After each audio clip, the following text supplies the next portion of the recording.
Hi everyone, welcome to the new episode of Techweek. Today is episode 3 and season 2. We are continuing our sessions, our recordings in English. I'm Cameron Haslovich with you in the studio, and today's topic will be we're going to discuss climate change and the technological solutions to climate change. Is everything doom and gloom, or is there some bright side of the story? Are there anything positive going on around this technological updates, breakthroughs in green technology and renewable energy part in renewable energy realm? And what's the current situation? What's the trajectory? Are we in a bad situation because of the decreasing investments in the renewable energy, or the future lies ahead and more bright and more positive future lies ahead, and some positive news, some great things are happening behind the scenes. So we're going to discuss that, and we will have and we will have our topics related to this discussion. Are there any bright side, or is everything doom and gloom? What developments and what kind of events or breakthroughs are happening at the moment? Maybe not breakthroughs, but what are the good news? And are there any positive sign for the future in terms of bigger investments in the green technology, and why this area is still very attractive for innovation. So we are going to have a couple of key points to talk about, and first one will be renewable overtaking coal. So basically, what's happening at the moment is coal is going out of fashion, and renewable energy technologies, battery technologies, different grid innovations are getting more and more pronounced in our daily lives, and they are becoming more more cutting edge as renewables overtaking coal for electricity generation and for energy generation. um, it is also becoming cheaper as it's becoming more widespread and economically more accessible. So the only catch is here is for renewable energy. There is a still element of unpredictability. For example, if sun doesn't shine or wind doesn't blow, in this case, we have battery technologies for replacing this situation, aiding us with storing the energy and using it later on. So adding some time component to it. And according to International Energy Agency, in 2025, renewable-based energy electricity generation is expected to overtake coal-fired generation, which means that we are expecting either this year or the next year or in 2027 at the latest, there will be demand for uh, peak demand for fossil fuels. It includes not only coal but also oil and gas. So in this case, but natural gas is much widespread. Like it's replacing oil, but still there is there's much demand. Still, some bigger countries, even though they are ditching coal, but they are still adopting natural gas or liquefied gas. But in general, we are expecting for the next 5 years renewables overtaking first coal, and next, of course, the next 5 years or so, uh, gradually replacing other types of fossil fuels. So this is a good news for this, but in general, there were some problems lie ahead, including less and less investments going into this area, renewable energy area. So some governments might cancel contracts related to renewable energy projects or offshore wind projects because of the associated increased cost, uh, be it increased cost or um, unpredictability. Again, because some governments might reduce the investments into this area, and others might also pull away from the projects, already existing projects. And in the case of United States, for example, recently, government withdrew some projects, withdrew from some projects, but it is still, the trajectory is still uh, towards the future. If we look at the uh, basic trend line, it's still showing us some progress, and the future is still renewable energies. So there's no doubt about that. But in 2026, by the way, wind and solar generation are each forecast to surpass even nuclear power. And by 2029, solar power is expected to become the largest renewable source, overtaking hydropower.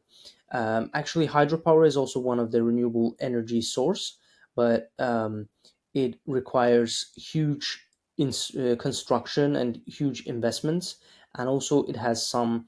Again, every type of energy has its downsides and also its positives, and in this case,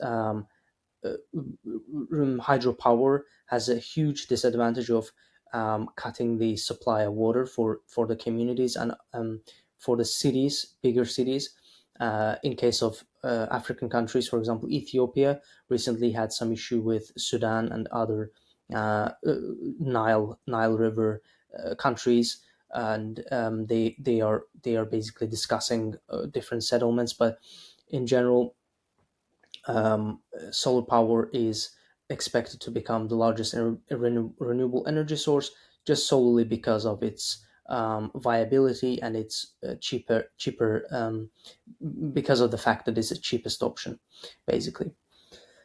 And second topic that I want to discuss in terms of this key trends and milestones, positive developments in this in this area, is massive growth and investment in clean energy technologies. Even though recent days we are seeing different news stories about how governments are again reinvesting in fossil fuel exploration, but at its core, global investment in clean energy, grids, storage, grid safety, low emission fuels such as biofuel, for example, and electrification is still ongoing process, and many countries are upgrading their infrastructure, making them more resilient in the face of different threats. So it is projected to increase in 2025 and 2026. And this investment in clean energy technologies, when we say clean energy technologies, it doesn't mean that some futuristic um, investments or non-income generating investments. Of course, it also includes upgrading the current infrastructure. As global investments in this regard increase, with something like 2.2 trillion US dollars flowing into those domains, especially the European Union is projected to add a record of 89 gigawatt of new renewables in 2025, out of which 70 gigawatt solar and 19 gigawatt wind energy. And another one is floating offshore wind gaining momentum. As you know, wind generation is can both be constructed in the soil and also offshore, and especially in this case, Norway is showing really great example here. It has launched its first tender for commercial floating offshore wind farms, targeting up to 500 megawatt capacity at Utsira North side. So it's really great innovation. It hasn't been used in the past, but recently floating offshore wind infrastructure is showing some promise for the future, and it's also easy to not easy to install, but it's easy to get some permissions for this. because in on land it's much difficult to get some permissions, and especially in Europe, it's still the case that it is difficult, especially in acquiring the land for construction. So nobody basically wants any big infrastructure and big installments in their backyard. So that's the main reason. But floating wind is showing very nice promise, and it's important, especially in deep water areas where the fixed foundations are not feasible. The next technological innovation, of course, material science, efficiency and grid stability, AI, etc. So this is like a new generation of innovations.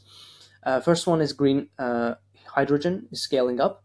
Its use in hard to electrify sectors, more investment in research development, and the energy storage advances. Both lithium ion, long duration storage, iron air batteries are emerging, and the smart grids, of course, AI integration, better forecasting, demand response, grid balancing, integrating intermittent renewables.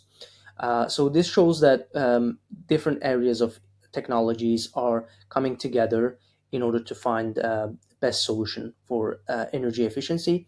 And of course, we are constantly developing how we are using our materials, and how can we apply the recent technological breakthroughs such as artificial intelligence into better forecasting, or better response, or balancing the needs like supply and demand of electricity, and different based on the timing of the day, like different time of the day.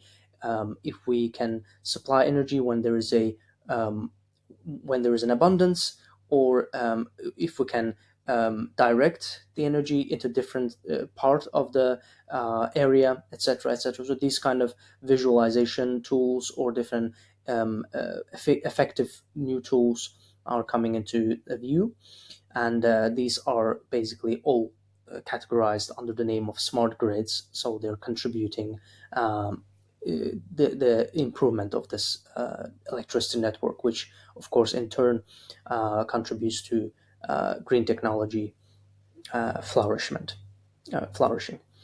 And then fifth one is regional and national developments. First example is China, of course.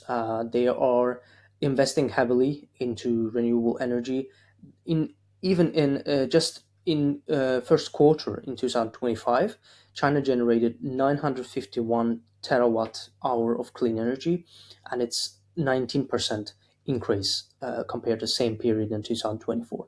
So just 1 year is 19, almost 20% increase in terms of clean energy, clean electricity, because bigger economies like China, USA, India, for example, they're understanding already. They started to understand their role, because it's like huge population and huge economies. They are contributing to greenhouse gas emissions a lot, and for that reason, they are investing heavily, and they are supporting different sectors according to those needs. Clean power was 39% of the generation was clean power. Out of all of the electricity generation, 39, almost 40% of electricity are coming from the clean sources. Also, it's worth mentioning that in that period, wind and solar together surpassed hydro for the first time in China's electricity mix. Of course, when we talk about investment in renewable energies and installation capacity, we should mention the European Union's efforts as well. The ambitious capacity additions in 2025 was significant, especially solar and wind energy. But also challenge remains again, as I mentioned at the beginning, with permitting delays and also incentive changes, because in business environment is not the best at the moment for the global point of view, from the global point of view, and especially in renewable energy sector, the investment environment is showing some weaknesses as well. And from local example, Estonia, one of the companies in Estonia, Alcogen, opened a factory near Tallinn, which increased its capacity from 10 megawatts to 360 megawatts. And Estonia is currently investing in different technologies as well. For example, in the cities, they're investing in renewable public transport, and powering this public transport with green energy sources. So, of course, this capacity increase is very remarkable, but also investment in self-reliance, investment in rare metals, and also discovery of rare metals are a great example for specifically Estonian case. And the sixth topic is emerging and longer term ideas. Maybe um, one of the most outrageous futuristic ideas is space-based solar power. Study suggests that space-based solar power systems could provide up to 80% of Europe's renewable energy by 2050, if certain tech cost and logistic hurdles are overcome. And then recycling, of course, and sustainability in renewables supply chain. For example, turbine blade recycling is a huge issue when the huge infrastructure is being built, and after its life cycle, at the end of its life cycle, it must be somehow discarded or recycled, and for that reason, it created its own its own supply chain basically. And sustainable supply chains for wind sector is also showing some promise for the future, and it will be a large area of research, as well as it can turn into the bigger sector in terms of recycling and sustainability. Lastly, I want to touch on challenges and pitfalls. First one is, of course, every solution has its downside and every solution has its weakness.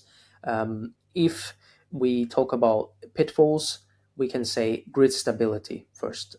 Storage shortfalls when renewables dominate. Basically, when we have unreliable and fluctuating energy generation, it's always challenge to make sure that whenever there is a high demand, there is enough supply, and whenever there is low demand in different times of the day or different times of the month, there is enough supply, and there is a way of transferring this excess energy into the required area. So this is the basically this is one of the most pressing challenges of grid stability, and of course regulatory and permitting delays because of the because of the construction requiring permissions and regulatory changes every time when a company wants to invest in this area or wants to go bold and create a huge wind farm or solar farm. It must pass some regulatory permissions and get some permits, and for that specific reason, these permit delays might create some disincentives. So investors or companies can see this situation and can decline basically investing, can decline in participating in this innovation, or altogether just pulling out of the market. So these are the risks, of course, and in general, the regulatory risk is, I think, is pressing more in Europe rather than in China or USA, but all over the world, this is going to be still challenge. And cost and supply chain pressure, of course, materials and manufacturing.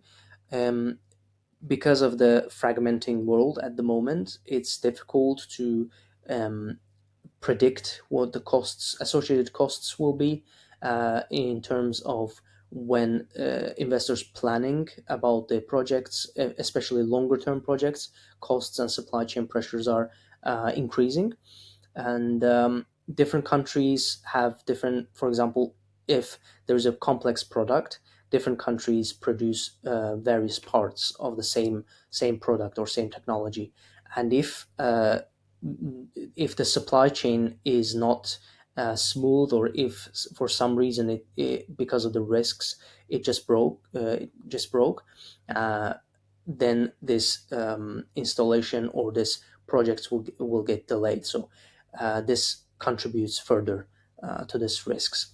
And of course, materials, the resources, the materials, raw materials required for these kind of bigger projects complicates the country's uh, self-reliance attempts. And maintaining investment incentives, of course, it's very much related to the second point, regulatory and permitting delays, because businesses are looking for a profit, and if there's no positive sign about the regulation or abundance of minerals and abundance of investment, then it will be difficult for some countries to maintain the same level of investment levels throughout the years, especially in this case, considering that renewable energy sector is recently many countries reported bankruptcy. So in this case, maintaining investment stability and creating more incentives for these companies will be especially extremely crucial. And the last one is environmental and land use and social issues. Of course, when we talk about renewable energies and green technologies, they are not completely green. When we say green, it means that they are net positive, but of course, they are requiring raw materials, they are requiring some land, some pollution will be there as well. And when we install a bigger infrastructure, bigger constructions, metals on the ocean, on the land, etc., wherever, it can harm local biodiversity and flora and fauna. So for that reason, and they are of course using land and creating waste after their life cycle. And these are also the issues and challenges for renewable energy infrastructure. And of course social issues, because it's the politics of the renewable energy and the uncomfortableness of the change creates some social issues, some social friction, and especially countries must, in the long term, must convince their electorate to agree to participate in this change, in this technology wave, and it will be kind of difficult. It will not be easy, at least.